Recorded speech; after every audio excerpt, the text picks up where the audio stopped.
Әлия анасының бұл жерге келгенін жақтырмай, дереу кетуін айтады.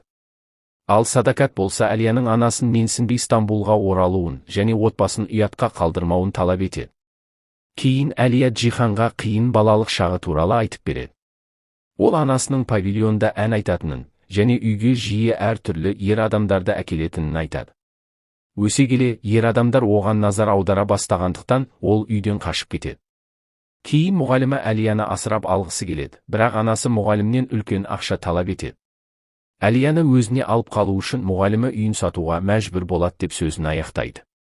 Джихан Фигрияға қонақ үй жалдап беріп, оны сарайдан алыстатады.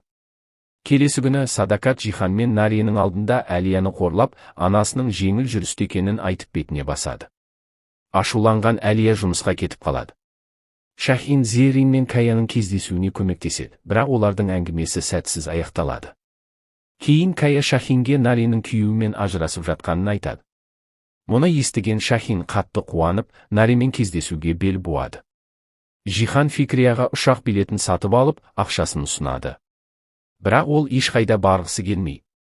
Себебі өзі ауырып жүргенін және жақын арада қайтыс болатынын айтып, соңғы күндерін қызымен өткізгісі келетінін білдіреді.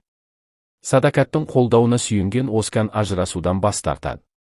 Ал Нари Шахинге деген сезімін жеңе алмай, онымен кездесуге барады. Сол кезде ол Шахиннің ешкім олардың бірге болуына кедергі жасай алмау үшін Альбора әулетін толықтай өз бақылауына алғысы келетінін біледі. Угур Әлиямен жасырын кездесіп, егер ол өзімен бірге Канадаға кетсе, Садакаттың құпиясын ешкімге айтпайтынына уәде етеді. Бірақ Әлия бұған келіспейді. Осы арада Фикрия ауырып, ауруханаға түседі. Әлия анасының ауырып қалғанына сенбей, бұл жерден кетуін сұрайды. Бірақ анасының ауруханада жатқанын көрген Әлия анасының алдамағанына сенімді болады. Шахин Демирмен жұмыс істеуден бас тартқанымен, Джиханды жеңудің өз жоспарын құрады. Ал Әлия мен Джихан өз мәселелерімен жүргенде, кішкентай Джихан жылқыларды тамақтандырамын деп жалғыз өзі үйден шығып кетеді. Оның жоғалғанын білген Албора отбасы дүрлігіп, іздеу жұмыстарын бастайды.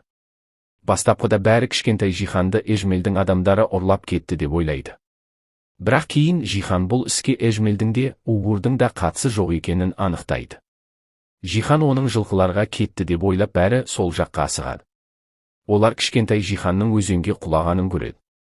Кая мен Джихан суға секіріп оны құтқаруға асығады.